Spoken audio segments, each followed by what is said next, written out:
وسلم وبارك على نبينا محمد وعلى آله وصحبه أجمعين وبعد.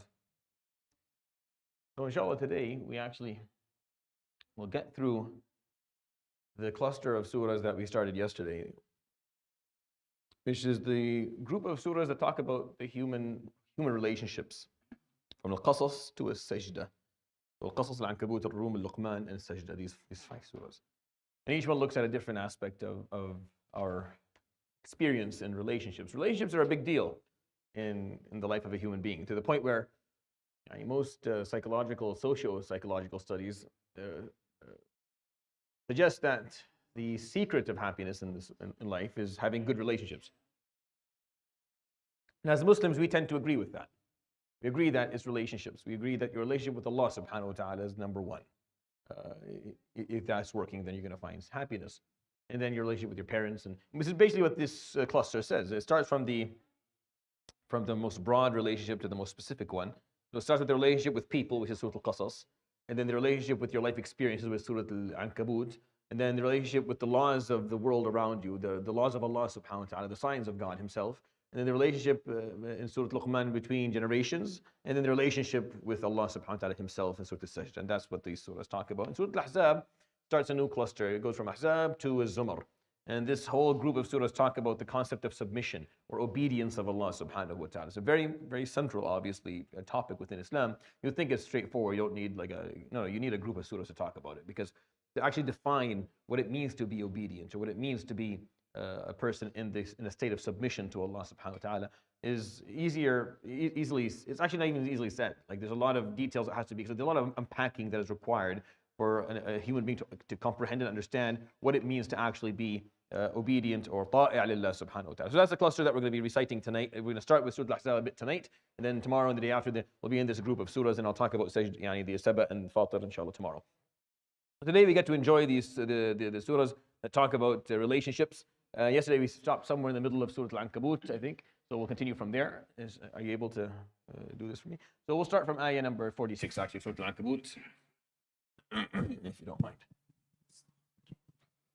ولا تجادلوا أهل الكتاب إلا بالتي هي أحسن إلا الذين ظلموا منهم وقولوا آمنا بالذي أنزل إلينا وأنزل إليكم وإلهنا وإلهكم واحد ونحن له مسلمون. So this ayah at the end of Surah Al-Ahzab, which I'm going to start Isha with this ayah. ولا تجادلوا أهل الكتاب إلا بالتي هي أحسن إلا الذين ظلموا منهم. And do not discuss or debate or converse with the people of the book regarding faith إلا بالتي هي أحسن, except with the best of words, the best of intentions, the best of reminders, the best of arguments, with whatever is the best, with excellence. If you're going to debate or discuss or converse about faith, you do it at your best behavior, with your best ideas and your best form of speech and your best. This is what Allah subhanahu wa ta'ala is telling us to do when it comes to debating or discussing or conversing with people from a different faith who have their own law, when we're trying to explain the superiority of the law of Allah subhanahu wa ta'ala and the importance of performing da'wah to them.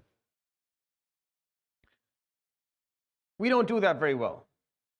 Commonly, I don't know if you've ever seen public debates, but commonly public debates turn into riots and fiascos, and turn into a display of poor behavior and almost no respect to the other group. And every group is waiting for their speaker to say something, and then everyone roars and screaming and yelling, and they're mocking the other group. And I remember as a kid watching some of these debates and trying to learn something.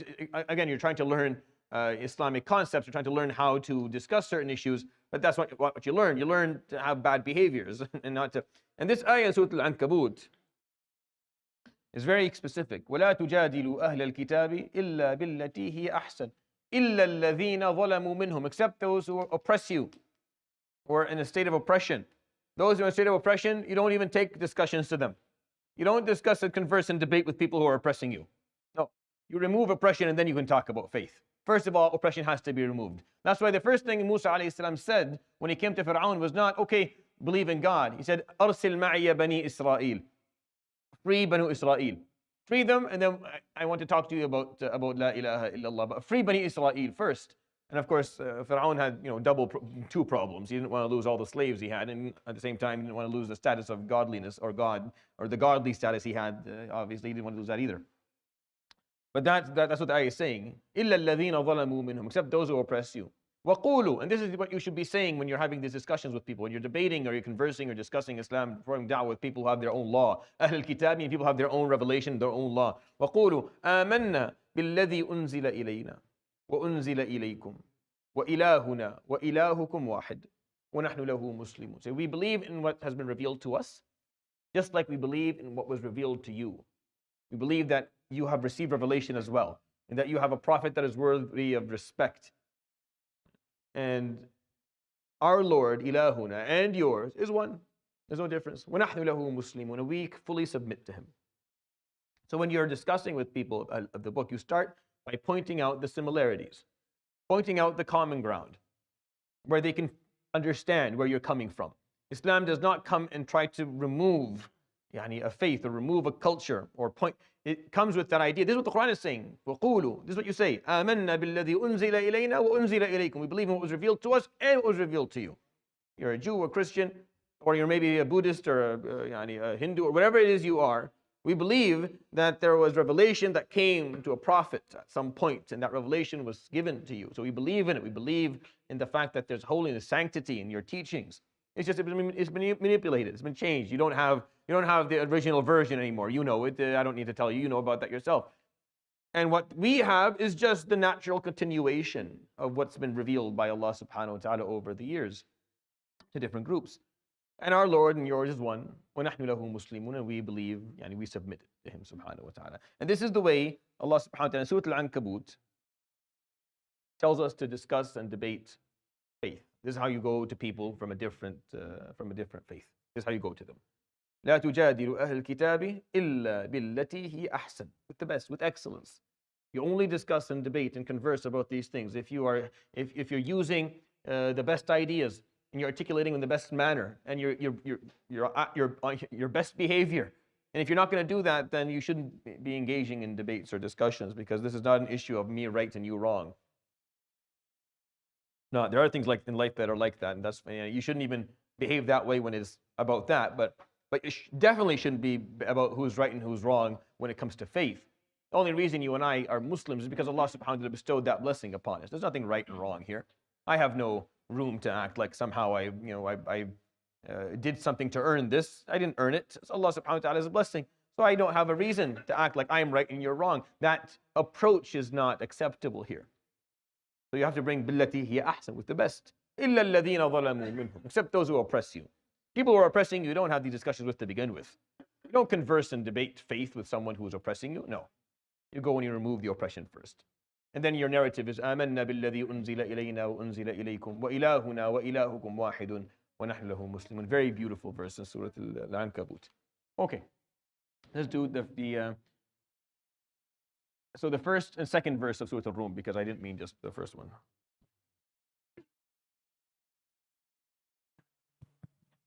غُلِبَتِ الرُّومُ. Yeah, very simple. Alif Lam Mim, غُلِبَتِ الرُّومُ. Surat Al-Rum talks about the relationship we have with Allah subhanahu wa ta'ala's laws and rules. And this within Surat Al-Rum is a very powerful story behind it.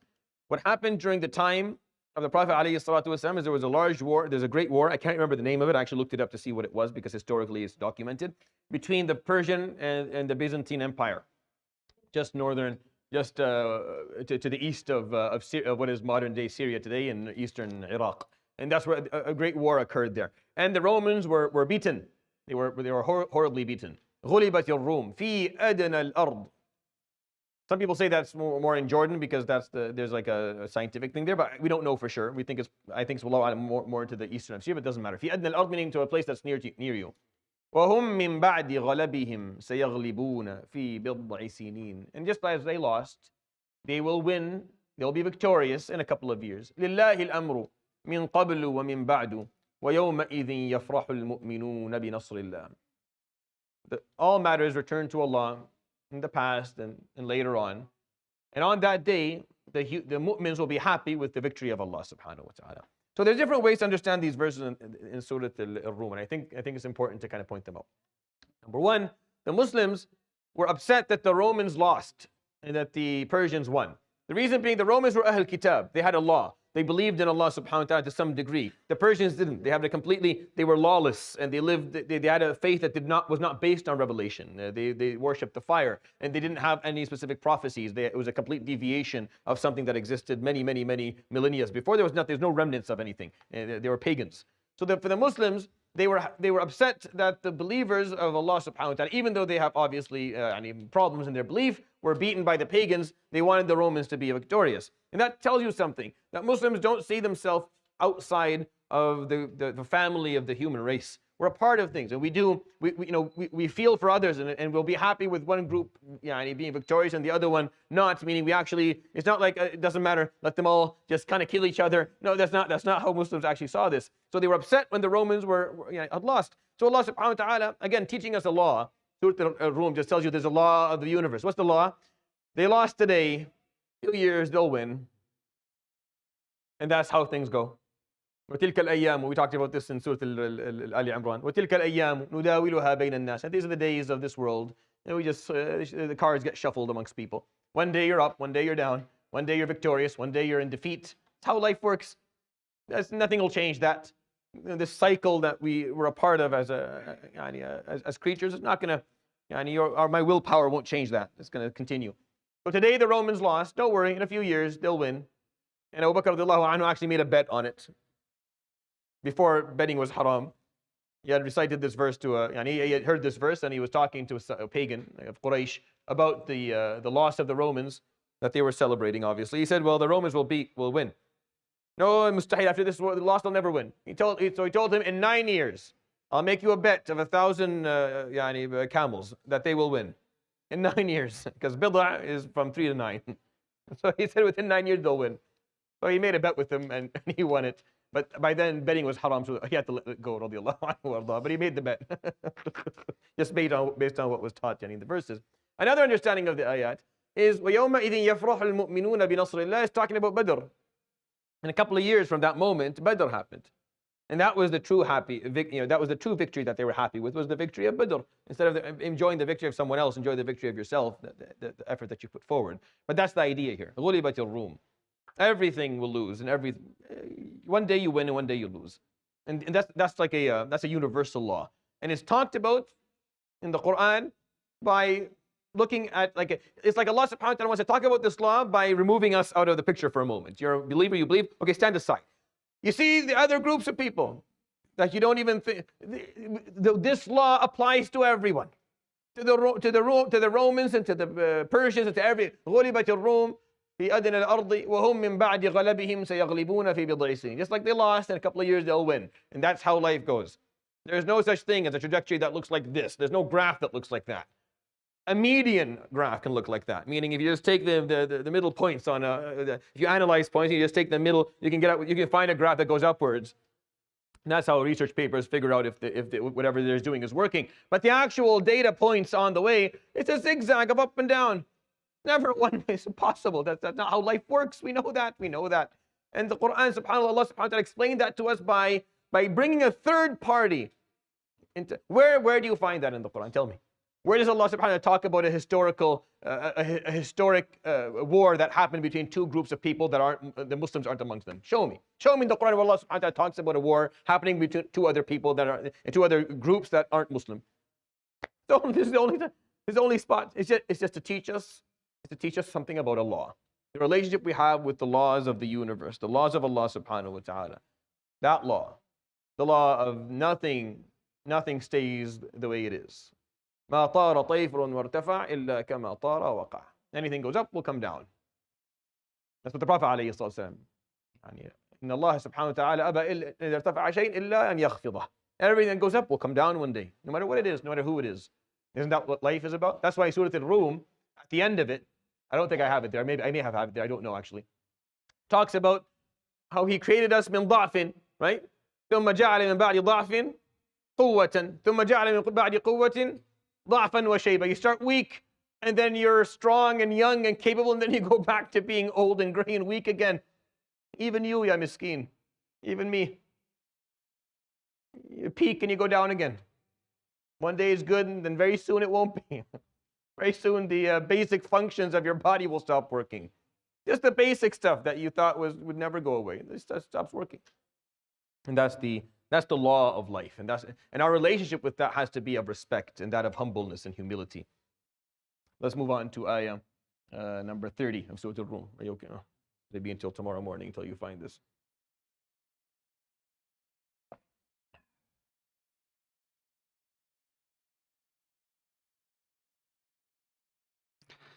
فأقم وجهك للدين حنيفا فطرة الله التي فطر الناس عليها لا تبديل لخلق الله ذلك الدين القيم ولكن أكثر الناس لا يعلمون. This phrase in the Quran in Surah Al-Rum is very, very intriguing. He says, فَأَقِمْ وَجْهَكَ لِلدِّينِ حَنِيفًا. أَقِمْ وَجْهَكَ. Now, yesterday we talked about the word wajh in the Quran. The word wajh in Arabic, when they use that term, the Arabs are always referring to yourself. It's like a symbol of yourself. Instead of saying you, they say your face, and that means because that's who you are. It's your cognition. It's the head. It's what's happening on the inside. You may be limbless. You may have a lot of, but that doesn't matter. Wajhaka meaning your consciousness. So, فَأَقِمْ وَجْهَكَ لِلدِّينِ. أَقِمْ وَجْهَكَ means establish yourself for the deen. Meaning you have to be all in. You have to prepare yourself and be someone who's able to perform within the deen. That's why when Allah subhanahu wa ta'ala talks about prayer, He doesn't say salli. He says aqim as-salah, right? He never says salli in the Quran, nowhere. I'll tell you salli. But He says aqim as-salah. Aqim meaning establish it appropriately. Get it all ready, do it well. Make sure that it has structure. Make sure that it's going to actually fulfill its purpose. That's what iqam means, that's what qiyam means. So when He says فَأَقِمْ وَجْهَكَ لِلدِّينِ, then what He's saying is establish yourself. Establish yourself to support and stand by the teachings of God, for the deen. Hanifa, in a state of monotheism and believing in La ilaha illallah. Meaning you have to be all in. Fa'aqim wajhak means you have to bring your A game. You have to bring all that you've got and establish it for the sake of the deen. Fa'aqim wajhaka lid-dini hanifa. Very specific. Fitrat Allahi allati fatara an-nas alayha. This is the fitrah. This is the innate teachings that Allah subhanahu wa ta'ala has instilled and bestowed within each and every one of us. This is the fitrah. The fitrah, which is the innate understanding and belief and acknowledgement that there is a supreme power that is asking you for the best of you. That piece. It's there. You know that it's there. It's just that it gets a lot of clutter. It kind of gets all on top of stuff, and we stop realizing it, or we forget about it for a while because it's just difficult to hold on to. But the concept is there. This fitrah of knowing that there is someone out there that made you the way you are, that continues to watch over you, that you're a part of a story that's bigger than you. That's something that's innate. That's inside all of us. Not one person gets into this. That's why faith is a part of every group on the planet, no matter where you go. One of the ways that they figure out if a civilization existed or not, they look for temples. They may not have bathrooms, they may not have schools, but they will have temples. Because the search that human being has had for God has always been there. And the debate the human being has had with the concept of God and the struggle that the human being has had with it is a part of our history. So that fitrah that Allah subhanahu wa ta'ala has put in all of us is there.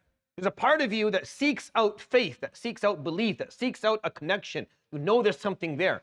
Just sometimes you find it and sometimes you don't. Sometimes the arguments that are being offered to you make sense. Sometimes they don't. Sometimes you had personal experiences that have knocked you off so difficultly that you struggle with actually getting on your feet again. But this is the fitrah that Allah subhanahu wa ta'ala put inside of us. So when we speak about Allah subhanahu wa ta'ala, we speak about the deen, we're just speaking to your fitrah, we're speaking to our fitrah, to the innate predispositions that He put inside of us subhanahu wa ta'ala, just by merit of being created.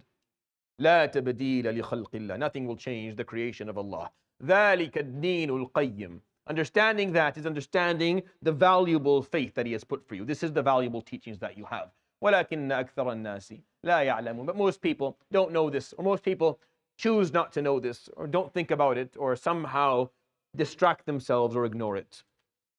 This ayah in Surat Surat Al-Rum I find to be very philosophical, very deep. فَأَقِمْ وَجْهَكَ. You need to commit yourself. Establish yourself in full commitment for this deen. In a full state of Hanifiyya, of monotheism, of believing in La ilaha illallah. This is the fitrah. This is the innate predisposition that Allah subhanahu wa ta'ala has instilled in each and every one of us. There is nothing that will change that. Nothing will change the creation of Allah subhanahu wa ta'ala. That is the true religion. That is the true faith. It's not that complicated. Islam is not a complicated thing. Actually, the most attractive thing about Islam is its simplicity. It's very simple, it's very clear. What is it? فَأَقِمْ وَجْهَكَ لِلدِّينِ حَنِيفًا. That's it. Establish yourself for the sake of Allah, for your religion, in a full state of tawheed. That's it. That's all you need to do. قُلْ آمَنْتُ بِاللَّهِ ثُمَّ اسْتَقِمْ. Believe in Allah and then walk an uncorruptible path. That's it. There's nothing else. Everything else you learn about Islam are just the natural consequences of this basic belief. Everything else you know about Islam are just, well, if I'm going to do this, I'm going to أَقِمْ وَجْهِي لِلدِّينِ حَنِيفًا. Well, that means, what else does that mean? Well, that means I'm going to have to behave in a certain way. What are those behaviors? That's what Islam explains. Well, how do I achieve those behaviors? How do I protect those behaviors? Here's a couple of laws and rules. But it all comes back from the same basic idea. We overcomplicate things when we look at the rules and the laws and the consequences, and we fail to see the root cause. Just go back to the basic. The basic is فَأَقِمْ وَجْهَكَ لِلدِّينِ حَنِيفًا. That's it. Establish yourself in full sincerity to the service of your deen in believing in La ilaha illallah. That is what Allah subhanahu wa ta'ala has predisposed the fitrah of every human being, and nothing will change that. And that is the true faith. Just most people don't know. Subhanallah. All right. Let's do number 18 of Surah Luqman.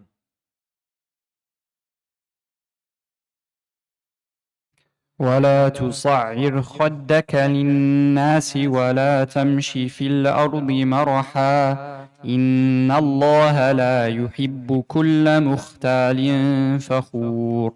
Surah Luqman talks about the relationship between generations, and it's a really simple surah. It's only 4 pages, and it's named after a person who's not a prophet. You have a couple of those in the Quran. Maryam alayhi salam, not a prophet. Al Imran, not prophets. Luqman, not a prophet. Luqman, you can understand why Al Imran, it's a family, there's prophets within them. Maryam alayhi salam, she's not a prophet, but she's the closest thing a woman will be to a prophet. But what about Luqman? He's just a wise man. He's not a prophet as far as we know. But his degree of wisdom allowed him to actually have a surah in the Quran named after him. And then we get to listen to his teachings. We get to listen to him speak to his son. The teachings that I did Surah Luqman, I think in tafsir and after Fajr during Ramadan, I want to say maybe 2 or 3 Ramadans ago. And I encourage everyone to, if they have time and this is something they care about, to listen to it, at least the part where Luqman is speaking to his son. Because it's very interesting how he speaks to his son, alayhi salam. How Luqman actually approaches his son and talks to him. And amongst the pieces of advice that he offers his son as he's teaching him, he says this to him. He says, وَلَا تُصَعِّرْ خَدَّكَ لِلنَّاسِ. Tusa'ir means you turn away. Sa'ar is a type of a disease that would affect camels, and it would cause their necks to turn this way. It'd be a disease that would affect the muscles of the neck, and the camel's neck would turn in a way. So la tusa'ir khaddaka linnas means don't turn your face away, your cheek away from people in arrogance. They speak to you, they come to you, and you look away. وَلَا تَمْشِي فِي الْأَرْضِ مَرَحًا. And don't walk on earth with vanity. That's what this means. I'm not going to go into the linguistics, but that's what this means. إِنَّ اللَّهَ, indeed Allah, لَا يُحِبُّ, He does not love, كُلَّ مُخْتَالٍ فَخُورٍ. He does not love the arrogant, the mukhtal, fakhur, the vain. This is tazkiyah. These are the building bricks of understanding what tazkiyat an-nafs means. The building bricks. The building bricks of understanding what it means to purify yourself, to have self-awareness and self-accountability and self-improvement. And Surah Luqman tells us that this starts from the house, from the home. It starts at home. It doesn't start in the masjid. It starts at home. The parents need to teach their children to understand their consciousness, their subconsciousness, to understand their souls and their spirits and their desires and their whims and their fears and their hopes and their selfishness and their greed and their vanity and their jealousy and their arrogance. This has to start at home. Breaking down what it means to be a human being has to begin within the household. You need to explain to your child this as they grow up. Explain to them that you feel that way because there's something on the inside that functions in that manner. Because your nafs is like that. It's ammara bisu. It's going to always push you towards something that is greedy and selfish, unless you control it, unless you learn to purify it. The problem is, how does that start at home if the home doesn't have any of this? Ever heard faqidu shay'i la yu'tih? Someone who doesn't have something, they can't give it. How does a household give this to their children if the household doesn't have it? This is a recipe for disaster. This is the recipe for disaster. If the person at home does not know how to tell their children this, then what are we doing? Who are you waiting to explain this stuff for? Who do you think is going to explain this to your child? If any imam, any given imam has to sit with every child to explain this, you need to clone each imam into like 1,000 people to work 24/7 to actually do the job. Rather, it happens at the house, inside the home. The mother and the father, they learn what it means, what tazkiyah means. They learn the sacred knowledge that the Prophet ﷺ was sent to teach. هُوَ الَّذِي بَعَثَ فِي الْأُمِّيِّينَ رَسُولًا مِّنْهُمْ يَتْلُو عَلَيْهِمْ آيَاتِهِ وَيُزَكِّيهِمْ. It's in the Quran 4 times. The reason Allah sent prophets is for tazkiyah, for purification, to teach them to deal with the monster on the inside. There's a lot of evil outside, but the evil on the inside outranks anything you can possibly imagine. And if you can't control it, and if you don't understand it, and if you're not in charge of it, then the cause is almost already lost. It has to begin at home, and it has to begin at a young age. That's what Surat Al-Rahman teaches us. This has to start at home, and it has to start at a young age, and you have to teach the kid. لا تصعر خدك للناس. Don't be arrogant, and don't walk on this earth in vanity, because Allah does not love the arrogant. It's a very simple piece, but you get the point that He's trying to teach, alayhi salam. Because the teachings of Luqman to his son are categorized in a couple of things. He doesn't talk about everything. He doesn't break down everything, but he does talk about that. He takes a moment to explain to him the importance of having those basic awareness of what the nafs actually is and what it does and what it'll push you to become. People aren't born humble. Humility doesn't just happen. This is an effort that needs to be put. People have to. Sometimes life will do it for you. Sometimes life will knock you down enough times that you become humble. But if that doesn't happen, then the reflex that the nafs has is to become arrogant, to become very vain, especially if it's it has a little bit of talents, a few skill sets, it succeeds once or twice. That's it. It's hard to contain unless it's taught that. Because when we look at our youngsters, like our young brothers and young sisters, we want them to be very, very successful and very powerful and very strong and very capable. With that will come the problem of vanity and arrogance unless you address it. And if you don't address it, then that will corrupt any good deed they will ever do in their lives. And if they work in masajid, they'll corrupt masajid. And if they work in politics, they'll corrupt politics. And if they work in business, they'll corrupt business. Everything is corrupted once you bring in these diseases of the heart and you put them there. And they run freely with no regulation and with no awareness of their existence to begin with. As a child, you have to know that these problems exist inside of you. You need to deal with them. And you need to control them, keep them in check. And once you feel that they're presenting themselves in a negative way, you hold them down and say, no. We're not doing this. We're not allowing my insecurities and my diseases to actually corrupt the work around me and corrupt the goodness that can come. And I think this ayah in Surat Luqman is very much worthy of contemplation. Let's do 21 of Surat Al-Sajdah. وَلَنُذِيقَنَّهُم مِّنَ الْعَذَابِ الْأَدْنَىٰ دُونَ الْعَذَابِ الْأَكْبَرِ لَعَلَّهُمْ يَرْجِعُونَ. Surat Al-Sajdah talks about the relationship we have with Allah subhanahu wa ta'ala.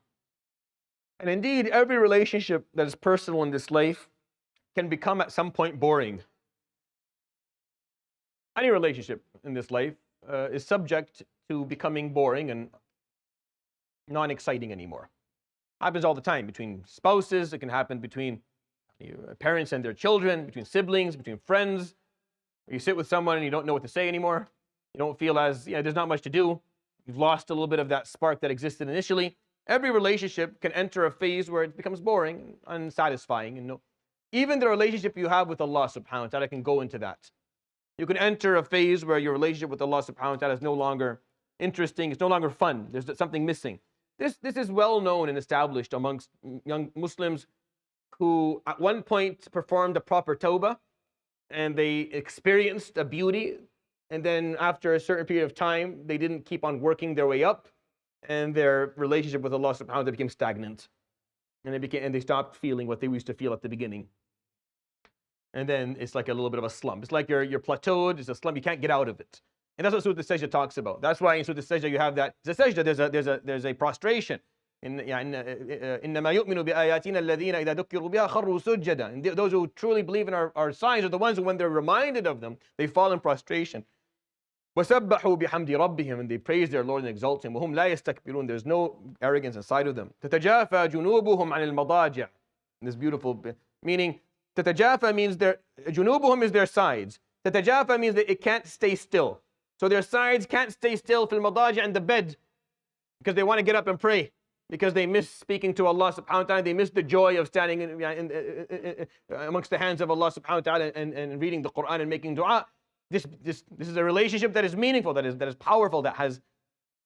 And then this verse in Surah Al-Sajdah that I just explained, for those who don't do that, who don't have that in their lives, he says, وَلَنُذِيقَنَّهُمْ, and indeed we are going to have them taste مِنَ الْعَذَابِ الْأَدْنَى, there's a certain portion, or they'll get a taste of the lesser punishment. دون العذاب الأكبر. Hopefully, so they can avoid the bigger punishment. لعلهم يرجعون. So that inshallah they can find their way back. What he's explaining subhanahu wa ta'ala is that because of this fluctuation in the relationship you have with Allah subhanahu wa ta'ala, He will send your way portions of al-adhab al-adna. Al-adhab al-adna is the lesser punishment. Al-adhab al-akbar is Jahannam, wal-iyadu billah, because that's the biggest and the worst punishment. It's Allah subhanahu wa ta'ala salama. The lesser punishment are the difficulties you run into in your life. The lesser punishment are the misfortunes, the pain that you will experience, a loss, lack of getting what you want, a fright, a fear, a position that you love is taken away. There's a lot of examples of al-adhab al-adna. He says subhanahu wa ta'ala, وَلَنُذِيقَنَّهُمْ, and I swear to you, that indeed we will have them experience a taste of the lesser punishment. دون العذاب الأكبر, to stay away from the larger punishment. لعلهم يرجعون, so that maybe they can find their way back to Allah subhanahu wa ta'ala. Every time, this is what Surat Al-Sajdah is telling you. Every time you're slapped on the face by life, it's just Allah subhanahu wa ta'ala, a little bit of a taste of the lesser punishment, so that you don't have to go through the bigger punishment. So that this smaller little reminder that was a bit harsh brings you back. يرجعون, so you can come back. You've deviated a little bit. Here's a log on your bicycle ride. It's okay, go flying into the air and fall. Get up and then remind yourself, maybe I'm on the wrong path here. And it takes you back. It's better than not doing that for you and letting you just keep on riding in the wrong direction until you run into something that you can't come back from anymore. And you fall off a cliff and you fall and you die. No, it's better to maybe give you a little bit of a harsh reminder now, a harsh warning now, so that you figure a way back. It happens to all of us. Anyone over the age of 40 knows for sure that this has happened to them. For sure. There's not one exception to this rule. Anyone over 40 has 100% gone to a point in their lives where Allah subhanahu wa ta'ala sent them a curveball, or they fell flat on their face and it hurt. And it was a reminder to them that they were not doing things appropriately, and the smart find their way back to Allah subhanahu wa ta'ala when that happens. But that's why He does it subhanahu wa ta'ala. Because you get used to the relationship, it becomes cold. You stand there, you're yawning the whole time, waiting for the imam to say it's cold, doesn't mean anything, and you're not thinking about God anymore, and you don't really care about it's not a big deal in your life, and maybe you stop praying as much as you did before, and you start to deviate slowly, and then a slap right on the face, and you wake up, and and it hurts, and you're in pain for a moment, but then you remind yourself, what was I doing? Where am I? And then you go back again to Allah subhanahu wa ta'ala. The smart of us will go back to Allah, and the rest of don't. But He sends this to you because He loves you. That's the whole point of suicide, because He wants you back. Because sometimes you need a wake-up call. Because for some reason, you're just not paying attention. For some reason, things are staring you right in the face. You're just looking around and above. You don't want to see it. It's right there. You don't want to look at it. You stop seeing what's right there in front of you. You stop seeing the value of what Allah subhanahu wa ta'ala has already given you, what you already got. You're looking all around it to see something else. You need a little bit of a nudge to appreciate what you got. And then you stand up, and maybe if you're smart, you remind yourself, and you find your way back to Allah subhanahu wa ta'ala. It's a promise He makes in the Quran. وَلَنُذِيقَنَّهُمْ, and I promise you, I will make sure that they get a taste of the lesser punishment. so they may come back and avoid the bigger punishment on the Day of Judgment. This is what I'll tell you. Don't get it to that point. Huh? Don't be in such a state of oblivience and indifference and lack of commitment that Allah has to do this to you. Don't do that. Wake up before. Wallahi, please. Don't wait until something happens that hurts you so bad that you lose something and then you come. No, don't do that. Do it earlier. Do it before that happens. Wallah, it's more meaningful. Wallahi, if you worship Allah subhanahu wa ta'ala when everything is going well, it's very meaningful. Don't wait for things to become bad that to bring you back to Allah subhanahu wa ta'ala. That's what most people do. As long as things are going well, they're cruising, and then they require this harsh reminder to go back and say, no, I should be better. And they turn back to Allah. So it's still good, alhamdulillah. It's a promise in the Quran, and there's a goal to it. But don't wait until then. Wallahi, we shouldn't be waiting for it. It's not nice. It's rude. We don't need to. We know what's best for us. We just stick to what's better. Just do the right thing. Wake up now. Wake up without that call, without that harsh reminder, without that falling splat on your face. It's not nice. I've seen it too many times. It's not nice. Allah subhanahu wa ta'ala guide our hearts, inshallah. Let's do ayat, what is it, 20, 21? 21 Surat Al-Ahzab, 21. لقد كان لكم في رسول الله أسوة حسنة لمن كان يرجو الله واليوم الآخر وذكر الله كثيرا. I didn't get the one I wanted. That's okay. But we don't have time anyway, so it's fine. In Surat Al-Ahzab, we're told a story of the most difficult time the Sahaba ever experienced in their entire lives, which was the Battle of Al-Khandaq, the Battle of the Trench. The scariest time, by hands down, that the Sahaba ever experienced. The Prophet ﷺ himself may have experienced things worse, but definitely as an ummah, it was the worst time of all. They had to literally dig a trench around Medina to hold off 10,000 warriors that would come to annihilate them. And they actually camped out in front of that trench for a long time. They camped out for a couple of weeks. They were standing there in front of that trench. It was very scary. It was very difficult. There was lack of provision. There was a lot of fear. It's very hard. In the midst of all that, Allah subhanahu wa ta'ala, that's when Allah subhanahu wa ta'ala chose this verse to be revealed. Like out of all the times that this verse could have been revealed to us, He chose for it to be revealed when Ahzab happened. When things were really hard, when things were really difficult, when the Prophet ﷺ was lacking sleep, was lacking food, and there was a lot of fear and betrayal and a threat, an existential threat, they thought they were going to die. لَقَدْ كَانَ لَكُمْ فِي رَسُولِ اللَّهِ أُسْوَةٌ حَسَنَةٌ. Look at him sallallahu alaihi wasallam then, and then follow him. Make him your role model and your idol then, when it's really hard. That's when you want to see people. It's easy for people to float and elevate when it's easy. It's hard when it's really difficult. The Prophet ﷺ was going through one of the most difficult moments a leader can go through, where his whole nation is threatened to be removed off the map. And there's betrayal, and there's lack of food, and there's lack of warriors, and there's lack of arms, lack of everything. And the Quran would come and say, لَقَدْ كَانَ لَكُمْ. Indeed, there has always been for you, في رسول الله, within your Prophet sallallahu alaihi wasallam, the great example, أسوة حسنة, لمن كان يرجو الله واليوم الآخرة وذكر الله كثيرا. For those who want Allah subhanahu wa ta'ala, want the hereafter, and remember Allah subhanahu wa ta'ala often. Right after that, He says subhanahu wa ta'ala. Here's the example. So you understand what example he's talking about, subhanahu wa ta'ala. It's not just a basic, no. وَلَمَّا رَأَى الْمُؤْمِنُونَ الْأَحْزَابَ. When the believers saw the Ahzab, saw the 10,000 people walking towards Medina to annihilate them, what did they say? قَالُوا هَذَا مَا وَعَدَنَا اللَّهُ وَرَسُولُهُ وَصَدَقَ اللَّهُ وَرَسُولُهُ وَمَا زَادَهُمْ إِلَّا إِيمَانًا وَتَسْلِيمًا. This is what Allah and His Prophet promised us. And Allah and His Prophet are truthful. And they only increased in their iman when they witnessed it. They only increased. A mu'min, the more difficult things become, the tighter the crunch, the more iman in their heart. That's the sign of a mu'min. The sign of a true mu'min is the more difficult things become, the more belief in their heart. Not the opposite. Not when it gets difficult, the iman falls. No, it's the opposite. It gets darker, their iman goes up. It gets even darker, the iman keeps on going. And that's how he was, sallallahu alaihi wasallam. And that's how those who followed him were. And if you want to be a follower of him, and you want to take him as your role model, then this is what we all need to do. And we don't have any more time. Please, before we do Isha, for those of you who have sons and daughters within a certain age group, within Taraweeh, keep them, if possible, around you for the duration of Taraweeh.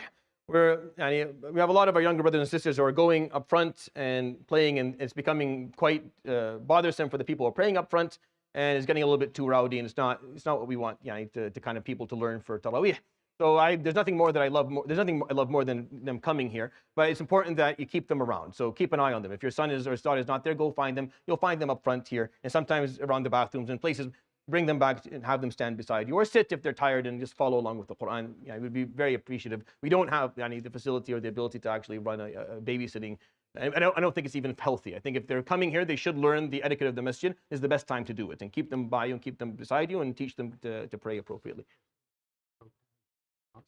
Okay, and tahajjud doesn't start tonight. It will start tomorrow. So this is the last night of the first 20. This is the 20th night. This is the last night of the middle 10 nights. Tomorrow is the first night of Al-Ashr Al-Akhir, and I'll do a reminder inshallah tomorrow within the session about the last 10 nights of Ramadan, and I'll explain to you inshallah the plan tomorrow. But tonight there's no tahajjud tonight. Sheikh Abbas continues to do his khatma at 3 o'clock. He's been doing that from the beginning of the month, so if you want to attend that, you're welcome to. But the actual program will start bi-idhnillahi ta'ala tomorrow night. Jazakumullah khair. Subhanakallah bihamdika la ilaha illa anta astaghfiruka wa atubu ilayk. Wa sallallahu alaihi wa sallam.